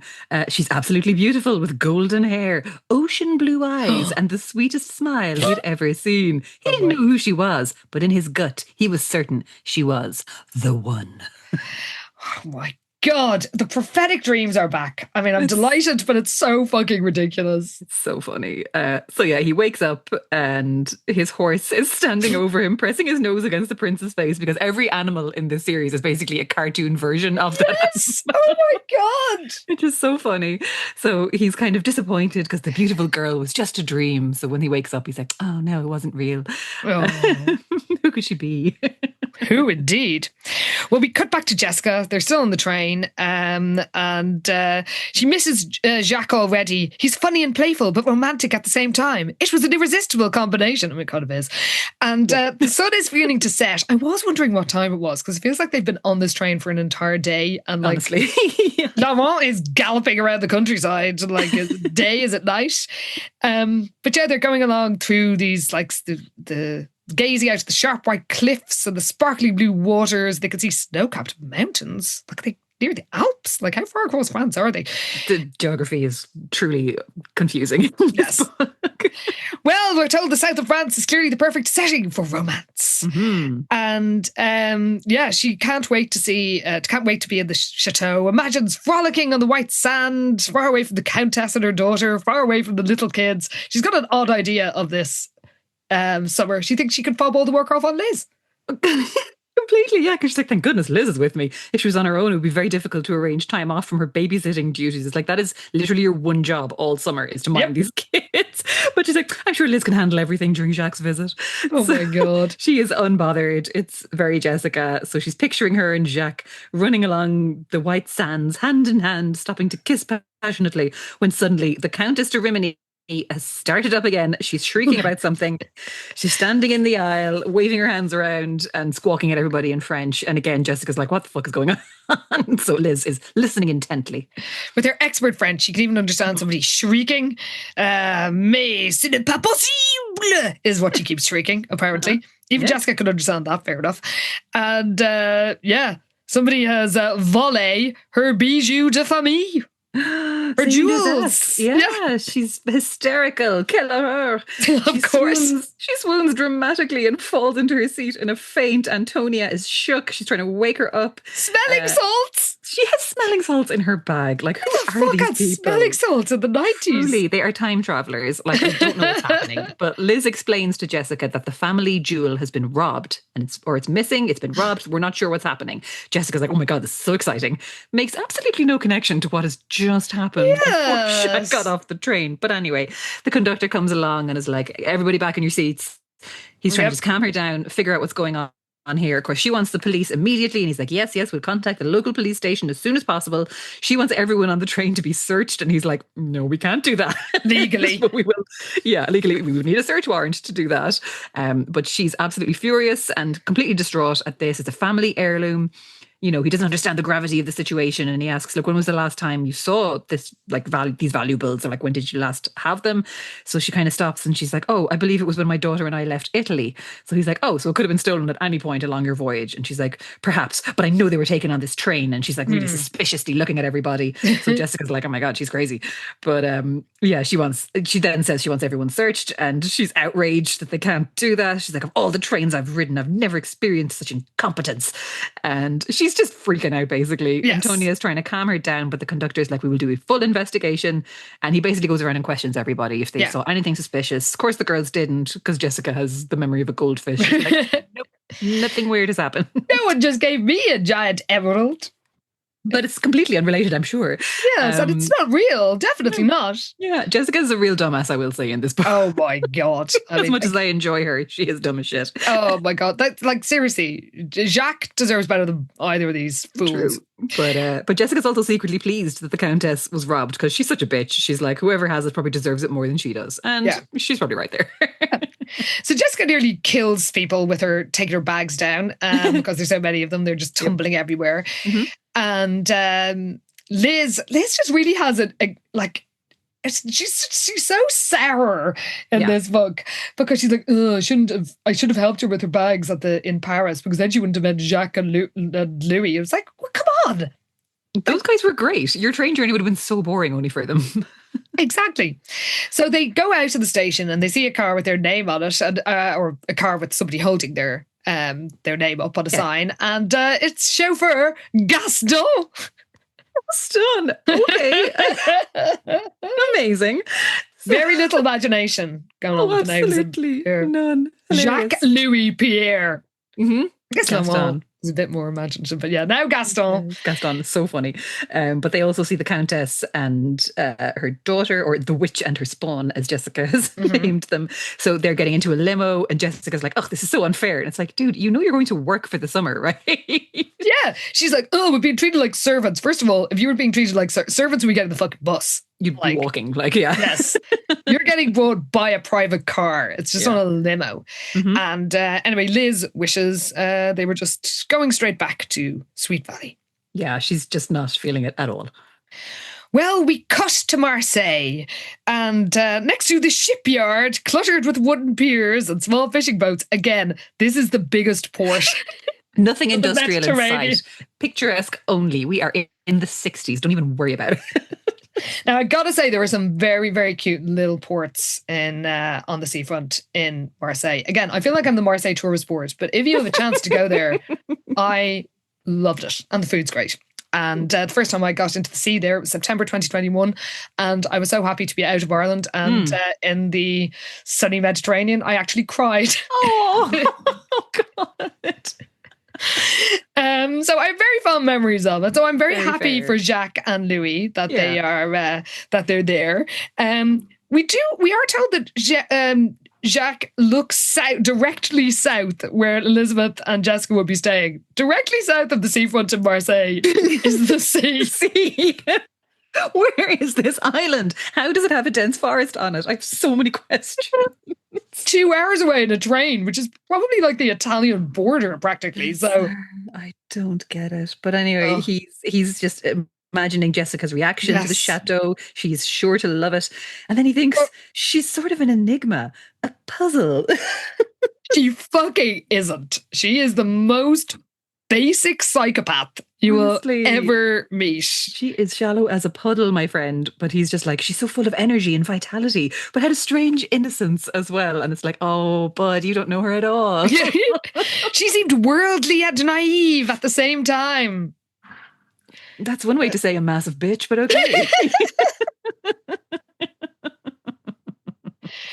He feels lightheaded and wonders, is this what it feels like to fall in love? So Louis says, "What? Eat up, we got a long day tomorrow." But Jacques has no appetite, and his stomach turns at the thought of Jessica. Who could blame him? But it's not for the reasons we might feel sick thinking of her. It seems to be guilt. Yeah, his dad is like, oh, what's wrong? Something's troubling you? And Jacques says, I'm not sure we did the right thing. But Louis is like, don't worry, son, it's completely harmless. You'll see. It'll all work out in the end. And Jacques is like, I know, it's just that I would have loved to stay on the train and talk to Jessica. And Louis is like, oh, I don't blame you. She's a lovely girl. And he's like, but we had very little choice in the matter. We had to get off when we did. And Jacques is like, yes, he knows his father is right. They couldn't have stayed on the train 1 minute longer. Now, we're not told why exactly, but I think it's quite obvious. Very obvious. And also Louis kind of chuckles and is like, I have a strong feeling you and Jessica will meet again. And he's just real delighted with himself. He's drinking his white wine. He's living his best life. He's like, Jacques, my boy, we've outdone ourselves this time. It was a stroke of genius. Pure genius. Oh, I love these little grifters. But Jacques can't laugh. He feels he's over his head, and his heart is also involved this time because Jessica means something to her and he feels a deep connection to her. Why? Honestly. Like, seriously. And Jacques is like, oh, we could get them into trouble. But Louis is like, absolutely not. This plan is foolproof. And Jacques, like, it's the first time in his life he's wanted to back out of one of his dad's schemes, and he wishes that they could undo what they'd done. But he does notice how sickly Louis looks despite, quote, his jovial air. His eyes are tired and his face is pale with fatigue. I mean, same Louis. He's in a body too. So Louis again is like, it's completely foolproof. And Jacques is like, I know. But as he stares out over the Mediterranean, he thinks that if everything went according to his father's plan, he'd see Jessica again. That was for sure. And thinks sadly, it won't be like it was on the train. She'll never have the same innocence again. That psychopath has no innocence now. Like, oh, Jacques. You do not know her. Like, you don't know the half of what that maniac has done. Hilarious. Do you want to hear about the jungle prom, Jacques? We have got receipts. Like 8 years of them. And that is the end of Once Upon a Time, part... That was very grunty French one. Very guttural, you might say. Well, I do have just... Yeah, in fairness, you're not well. But it does make your French pronunciation all the deeper. Bien sûr. Oh my God. Alors, do we have... I know we do. Some outfits. Oh, mais oui. Les ensembles. Les ensembles. Très bien. Okay, what have we got? Jessica, yes, when she bounds into the room when Liz is packing, she is so TV Jessica, like, oh yeah, down to a T. This is fantastic. She looks glamorous and sexy in a long, deep red cotton skirt with a cream-coloured lycra t-shirt. Her golden blonde hair is swept up onto her head, one long lock twisted into a curl over her forehead. It's so TV Jessica. TV Jessica. I can picture her so vividly in my mind. Like, it's just absolutely bang on. It is such a shift though from book Jessica. Like, we truly are in the 90s and TV series is happening and we can't have these girls wandering around in chinos anymore. Sadly, no. We have Winston at the party with his silly accent.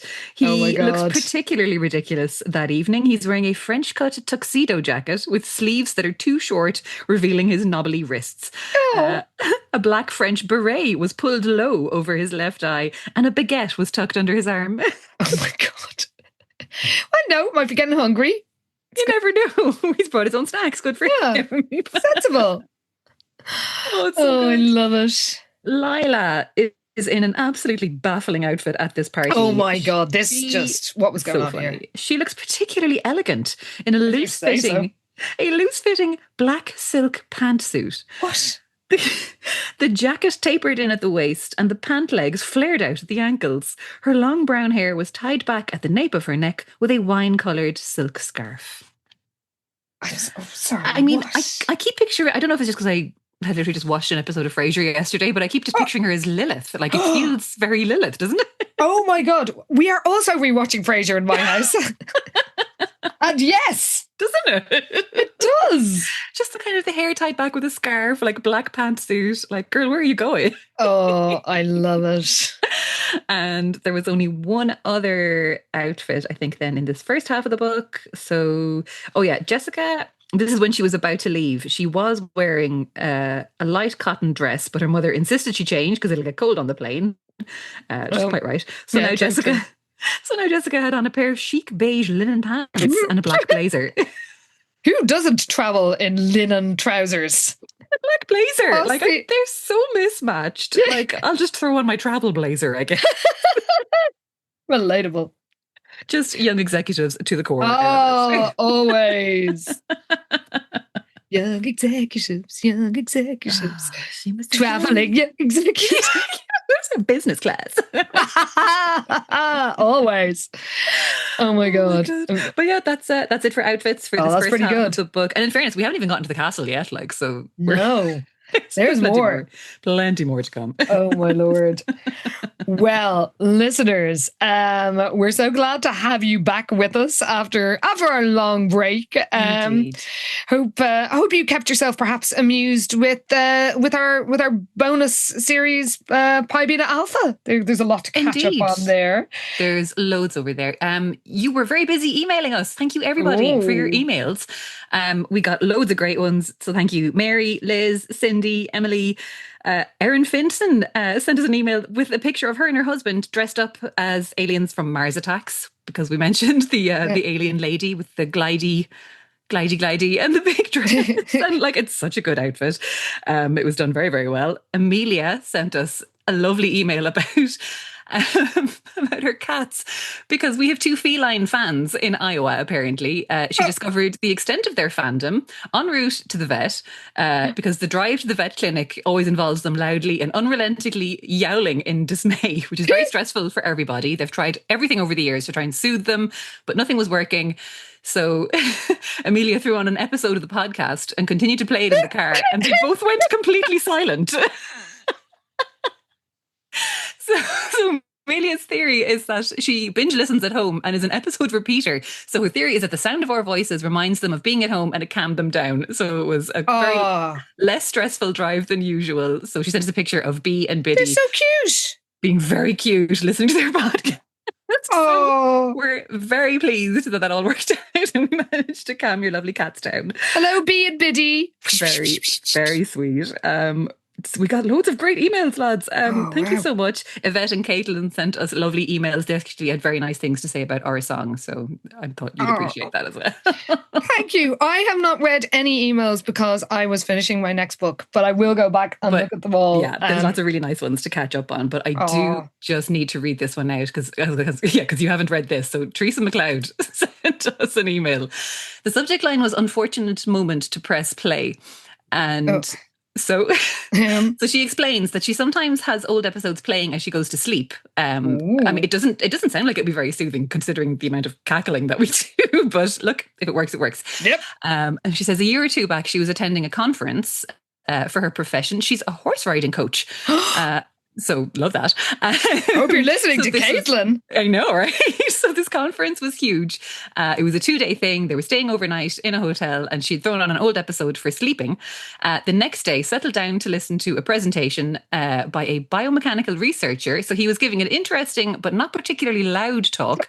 So everybody was listening to his words of wisdom, but her phone decided to press play on wherever the snooze function had cut us off the night before, and there was no headphones or Bluetooth on. So in the middle of this presentation, Anna's voice absolutely bellowed out the phrase, "Stick it in the wank bank." Loud, clear, and utterly mortifying from my pocket. So everyone heard, including the presenter, who paused, looked at me and said, "Is that a question?" Don't have an aspect. I'm so sorry. Oh my God.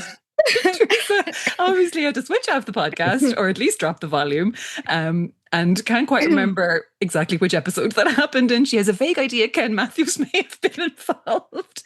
We may never know until I find it on a re-listen, but I will always wonder which book we were discussing and who was placed or should be placing someone in said wank bank. So yeah, she's clinging to the hopes that the fellow attendees didn't quite catch what Anna had said, but her friend definitely did, because they circled back later when she said, "We never did get to discuss Teresa and her wank bank moment." You're genuinely so guilty. No, it's okay. Teresa said, "Thanks for that. Thank you for the laughs and for brightening her Thursdays." So it was a very nice email. It was just a very funny but very unfortunate moment. Genuinely one of the greatest stories I've ever heard. To be broadcast mid-conference, mid-presentation. I was just like inconsolable with laughter when I read this. So Sorry now for springing it on you, Anna, in the midst of chest infection when you can't really laugh properly. But the people needed to know, and we They needed did need to know. And I am going to go through all the letters. I did spend a lot of Christmas and January finishing my next book, which is out in exactly a month. I don't know. A month. Oh, sorry, not a month. What am I saying? 3 months. 3 months. 3 months. There you go. It's not that soon. Not that imminent. No, I'm just doing the last copy edits, and then it will be off to proofs. It'll be up on NetGalley, and then I'm going to hide in a cave. Your usual move. Exactly. But yes, I do. I'm just going to say that in the acknowledgements for this next book, all you listeners are thanked, especially those of you who bought our song all over the world, for which I am extremely, extremely grateful. And you got a little Tiger Laura update in 3 months, I guess. So get to go back to Marino Crescent. That house pops up in it. So, but yeah, the last editing sort of process has been quite intense. So yes, I've barely done any life admin, let alone anything else. Probably why I do have a chest infection now. I was staving it off on adrenaline. Oh, that's always the way, isn't it? And then as soon as the deadline hits, you just collapse and fall apart, basically. Exactly. So yes, thank you all so much. I'm going to have fun going through all the emails now. And you had stuff to say about the last episode on the gram. Back in the mists of time. The mists of time, I know. I always feel like we always take January off, and it seems like for the last couple of years, everything has particularly gone to shit in January, and people are like, please come back, we need you. So apologies for the terrible timing every year. By the way, the podcast at Dawn's house the last time did say she learnt the Here's Maggie Thatcher throw up and catcher rhyme in the playground around 1995. Oh, amazing. So it was widespread. Still going strong, yeah. Yeah. Where's the tag yourself? Oh, here we go. Little Stargazer started it off last time. Said, I'm the silky background covers and I appreciate the you googly. Well, we're very good, you Googleizers. Yes. Lottie ELC said, I'm the city of LA, alive with the sound of shrieks and unsexy chuckles. Oh, there's so much chuckling in those Flair books. Oh my God. Hello Panda 57 said, I'm the 70s era mustachioed porn star / hitman that Leona hires off TaskRabbit. Now that she's in jail, I guess I won't be getting a 5-star review. God damn it. Justice for the hitman. He's doing his job. He did his part. He could have been a hero by ramming Liz off a cliff. What could have been? Oh God, I can't laugh too much. It's going to kill me. Okay, I'll take over. Amanda Joy 83 said, I'm the person who was listening to this podcast while exercising and nearly choked at the description of Simone's exorcist-style crab walk. Oh God, I apologise for that as well. What am I doing to people?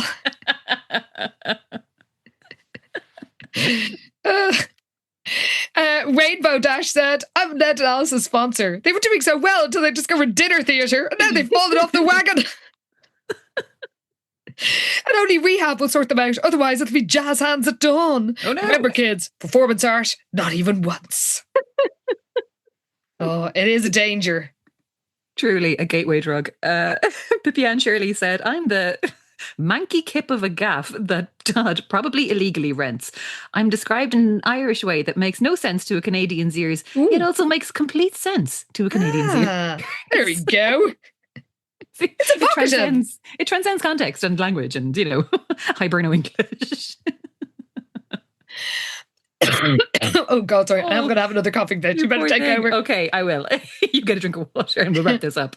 OGW Nostalgia said, I'm Des and Tony, somehow transported from Belinda Blinked into Anna's new book. We're not sure what's going on, but it's got to be better than where we were, right? I did get the names. I called the character who was called Des, Tony, and only now do I think of Des Martin. There you go. What is my subconscious getting up to? Terrifying. Oh, there's so many brilliant tag yourselves.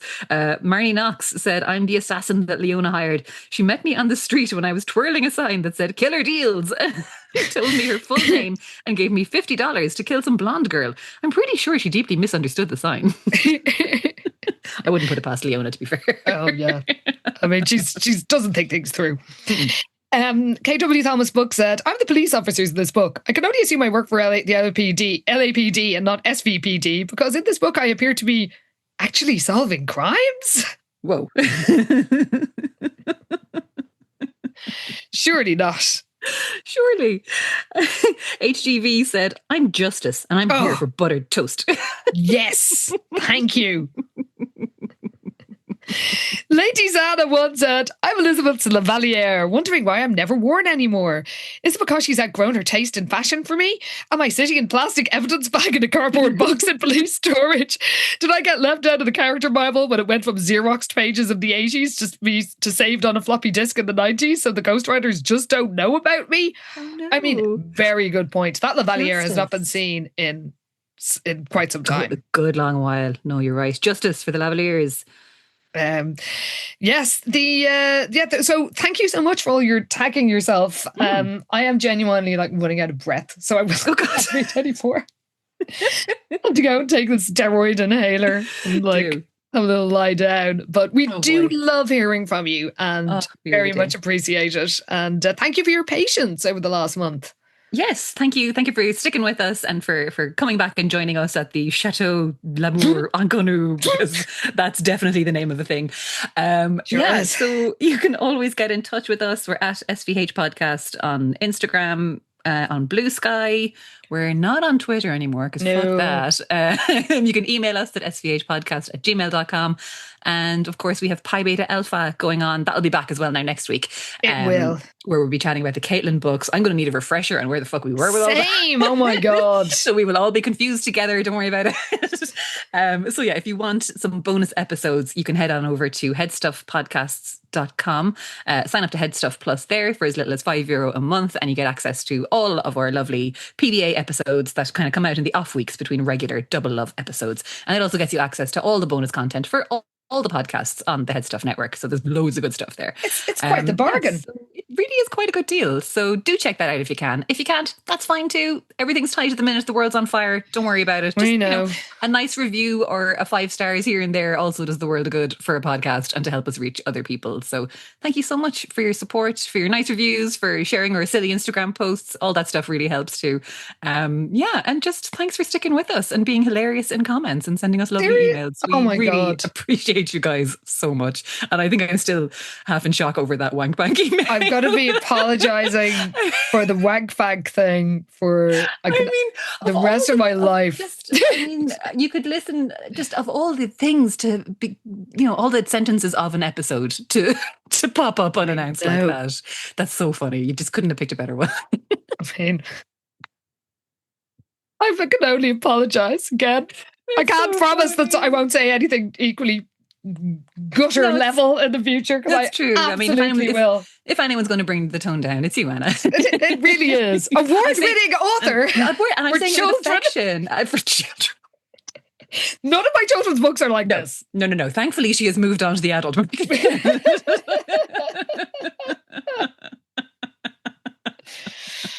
Just gonna say, if I could keep lower the tone, do that Pierre Nini Googling. Honestly. Oh my God. Yeah, that's... Anyway, out of the gutter now. Yes. Okay, we better wrap this up before you choke. I'll be taken off the hospital. Inhaling crumbs. I'll have to give up my grifting. Honestly, it's time to put an end to your grifting ways. Hopping from one French train to the next. Well, we will see you back at Highgate Academy for part whatever the hell it is of Caitlin. It's been so long. It's been ages. But we will see everybody in 2 weeks' time at the Chateau d'Amour Inconnu, wherever the hell it is. The mysterious principality / island / France, who knows? Where we find out what happens when Elizabeth meets a prince once upon a time. Wow. See you then, everybody. Thanks for listening. Au revoir.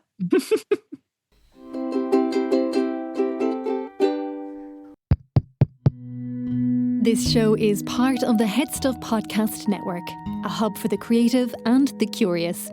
Shows are produced in association with Headstuff and the Podcast Studios Dublin. Find out more or become a member at headstuffpodcasts.com.